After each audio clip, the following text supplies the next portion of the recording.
नमस्कार आप सभी को। इस वीडियो में हम लोग जानने वाले हैं हमारे शरीर के अंदर उत्सर्जन क्रिया किस प्रकार से होती है। तो उदाहरण के लिए मैं आपको अंग बताता हूँ जो हमारे शरीर के अंदर होते हैं जिनके द्वारा उत्सर्जन होता है। एक तो है त्वचा, जो हमारे गर्मियों में पसीना निकल आता है। दूसरा है फेफड़ा,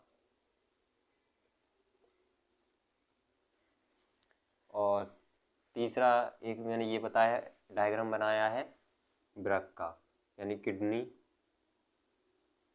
तो ये कुछ अंग हैं हमारे शरीर के अंदर जिससे हमारे शरीर में उत्सर्जन होता है। तो उत्सर्जन की डेफिनेशन क्या होगी? शरीर में बनने वाले ऐसे पदार्थ जो लाभदायक होते हैं और हानिकारक होते हैं। हानिकारक पदार्थ का शरीर से बाहर निकलना उत्सर्जन कहलाता है। अब देखिए, ये वृक्क है, तो हमारे दो सेम के बीच के आकार के ये वृक्क होते हैं, एक दो यानी एक जोड़ी है ये। और यहाँ पर ये जो दिख रहे हैं आपको, ये कहलाएगा अधिवृक्क।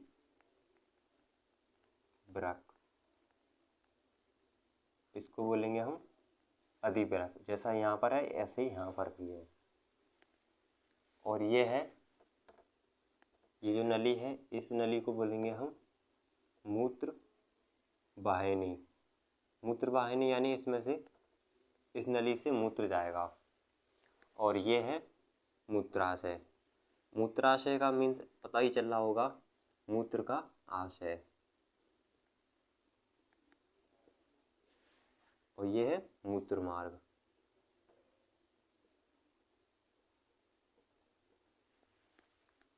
अब इसकी जो संरचना देखेंगे वृक्क की, तो वो अंदर से इस प्रकार से होती है।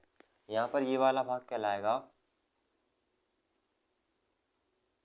पेल्विस,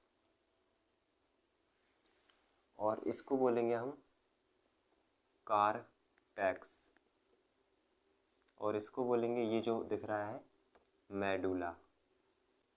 ठीक है। और जो वृक्क के बाहर झिल्ली होती है, एक झिल्ली पाई जाती है जिसको बोलते हैं हम पेरिटोनियम। ठीक है। ये झिल्ली होती है वृक्क के चारों ओर। तो ये मैंने आपको थोड़ा सा पॉइंट बताए हैं जो कि एमसीक्यू में पूछे जा सकते हैं। ये हम यहाँ पर संरचना जानेंगे जो कि इसमें नलिकाएं पाई जाती हैं। काफ़ी सारी नलिकाएं होती हैं, इसमें कि ये एक नलिका है जो कि मैंने यहाँ पर बनाई हुई है कुछ इस प्रकार से। और इसी में हमारा रक्त जो है क्षमता है उसी में से निकलता है, मतलब कि जल अलग निकल जाता है, कुछ हानिकारक और लाभदायक पदार्थ अलग अलग हो जाते हैं। तो वो क्रिया इसमें होती है, इस नलिका में। तो ये जो नलिका है इसी के अंदर पाई जाती है वृक्क के अंदर। तो इसी के बारे में हम जानने वाले हैं। तो देखिए यहाँ पर ये जो गुच्छ दिख रहा है आपको, इस तरीके से दिख रहा है गुच्छा टाइप का, तो इसको केशिका गुच्छ बोलेंगे। पाया जाएगा ग्लोमेरुलस। ये क्या करता है कि हानिकारक पदार्थ हैं यानी रक्त को अच्छे से छानता है, जिसमें से कुछ हानिकारक पदार्थ होते हैं और लाभदायक होते हैं। लेकिन ये क्या करता है, जो हानिकारक हैं लाभदायक हैं सभी को छानता है। मतलब कि इसका कार्य है छानना, लेकिन ये छानता नहीं है। मतलब कि सारा पदार्थ जो है इसमें आ जाता है बोमेन कैप्सूल। इसको बोमेन कैप्सूल बोल रहे हैं। ये इस तरीके की आकृति होती है इसकी, ठीक है, जो कि कप के आकार का होता है। देखिए इस प्रकार से कप के आकार का आता है या कटोरी के आकार का कह सकते हैं। तो ये कहलाएगा बोमेन कैप्सूल। ठीक है। यहाँ पर ये गुच्छ पाया जा रहा है जिसको बोलेंगे हम ग्लोमेरुलस। और ये क्या करता है, रक्त को अच्छे से छानता है, जिसमें कि हानिकारक पदार्थ होते हैं लाभदायक होते हैं उनको कणों को छानता है अच्छे से। लेकिन ये छानने का कार्य करता है, लेकिन वो हानिकारक जो लाभदायक होते हैं सभी को छान देता है और वो सारा कुछ आ जाता है इसमें बोमेन कैप्सूल में। तो देखिए यहाँ पर बोमेन कैप्सूल में धमनी होती है जो कि रुधिर को लेकर आती हैं और लेकर जाती हैं। जो लेकर आती हैं उनको बोलते हैं हम अभिवाही धमनी। जो रुधिर को यहाँ पर लेकर आती हैं उसको बोलते हैं हम अभिवाही धमनी और जो रुधिर को लेकर जाती हैं उसको बोलेंगे हैं अपवाही धमनी। ठीक है, इस क्रिया को जो बोमन कैप्सूल की ये क्रिया मैंने आपको बताई रक्त वाली रुधिर वाली, इसको बोलते हैं हम परानिष्यन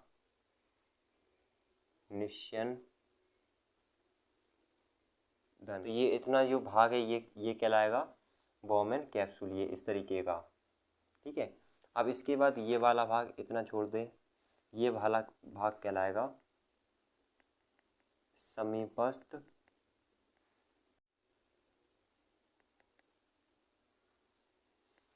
यहाँ से यहाँ तक का ये भाग कहलाएगा समीपस्थ नलिका। ये क्या करता है, इसके निर्माण में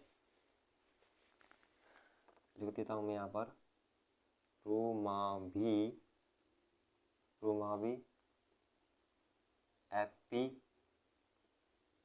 एपिथीलियम भाग लेती हैं, ये आपको लिख देना होगा। ठीक है, तो इसके निर्माण में रोमाभी एपिथीलियम भाग लेती हैं और यहाँ से यहाँ तक का ये जो भाग कहलाता है हेलीलूप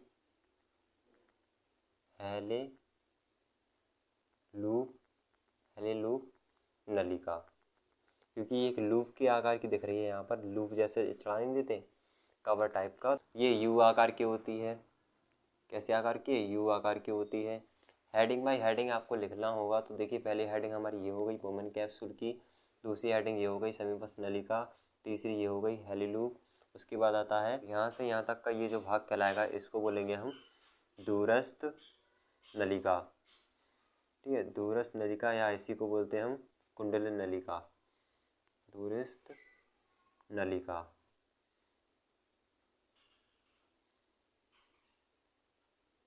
इसके बाद यहाँ से जाएगा जो हमारा पदार्थ है यहाँ पर छनता हुआ आ रहा है, उसके बाद आएगा संग्रह नलिका। देखिए यहाँ पर होती है इस प्रकार से संग्रह नलिका।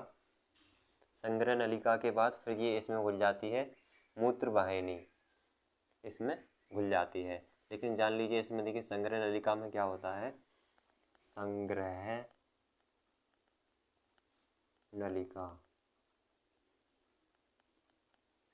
नलिका में जल का अवशोषण होता है, यानी जल का जो पदार्थ जा रहा है यहाँ से यहाँ तक छनता हुआ, तो उसमें जल का अवशोषण होगा। अगर थोड़ा बहुत जल होगा तो उसमें अवशोषण होकर क्लियर हो जाएगा पूरा, तो जल का अवशोषण हो जाएगा संग्रह नलिका में। और जो संग्रह नलिका है वो घुल जाएगी इसमें मूत्र वाहिनी में। मूत्र वाहिनी से मूत्र जाएगा मूत्राशय में। फिर इसके बाद क्रिया होगी, किस प्रकार से होगा तो इसको थोड़ा मैं रख कर देता हूँ, लेकिन उससे पहले आपको फिर से रिवीजन करा देता हूँ मैं, तो जैसे कि आपको फिर से रिवीजन हो जाए। तो देखिए, सबसे पहले ये हमने बाहर की संरचना जानी किस प्रकार होती है, फिर उसके बाद हमने वृक्क के बारे में जाना, ये आंतरिक संरचना है। उसके बाद ये जिसमें नलिका, इसके अंदर नलिकाएँ होती हैं, जिसमें कि जैसी नलिका ये है और इसकी वृक्क की इकाई होती है नेफ्रॉन। लिख लीजिए, यहाँ पर आ जाता है एमसीक्यू में नेफ्रॉन। नेफ्रॉन क्या है? इसकी इकाई है वृक्क की, और वृक्क होता है 140 ग्राम का।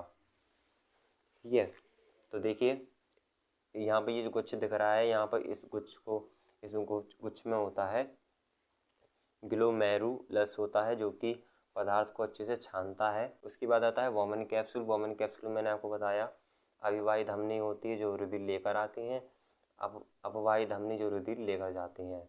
उसके बाद आते हैं हमारी हेडिंग समीपस्थ नलिका।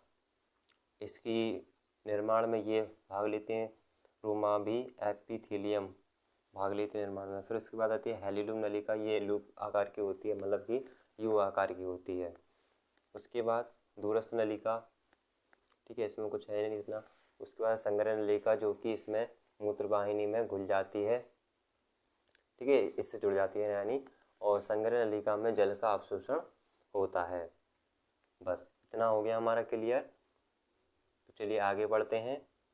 अच्छा, और यहाँ पर देखिए झिल्ली पाई जाएगी, जो वृक्क है यहाँ पर झिल्ली पाई जाएगी चारों ओर, उसको बोलेंगे हम पेरिटोनियम झिल्ली। चलिए मैं इसको अब रख करता हूँ। तो देखिए अब मैंने हेडिंग डाली हुई है यहाँ पर मूत्र निर्माण। तो अगर केवल ये आ जाए कि मूत्र निर्माण की क्रियाविधि बताइए तो आपको ये 3 हेडिंग लिखना होगा। पहला है परानिष्यंदन, दूसरा है चयनात्मक पुनः अवशोषण, तीसरा है स्त्रावण। इसको मैंने आपको बता दिया। देखिए पहले जब मैंने बोमेन कैप्सूल में आपको बताया था तो उस क्रिया को बोलते हैं हम, ये वाली क्रिया भी कहते हैं परानिष्यंदन। इसमें क्या होता है कि अविवाही धमनी रुधिर लेकर आती हैं और अपवाही धमनी रुधिर लेकर जाती हैं। जितना क्षमता है उतना निकल जाता है। इसमें हो गया ये चयनात्मक पुनः अवशोषण। इसमें संग्रह नलिका में मैंने आपको बताया था कि जल का अवशोषण होता है। पदार्थ के साथ प्रयोगी पदार्थ भी आ जाते हैं और अनुपयोगी पदार्थ भी आ जाते हैं।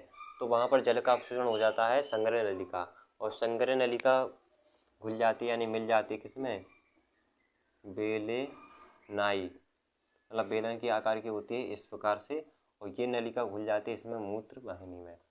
अगर आप संग्रह नलिका से लिख देते हैं कि इसमें घुल जाती है तो भी चलता है, ठीक है। तो इसके बाद आता है स्त्रावण, यानी इसमें चला जाता है मूत्राशय में, तो समय समय पर निकलता रहता है मूत्र मार्ग से। तो ये हो गया है स्त्रावण। तो इस तरीके से क्रिया होती है मूत्र निर्माण की। अगर आ जाए कि मानव में उत्सर्जन क्रिया क्या होती है और ये किस प्रकार के अंगों द्वारा होती है, तो आपको ये पूरा लिखना होगा जो जो मैंने आपको बताया, बोमेन कैप्सूल ये सब वगैरह।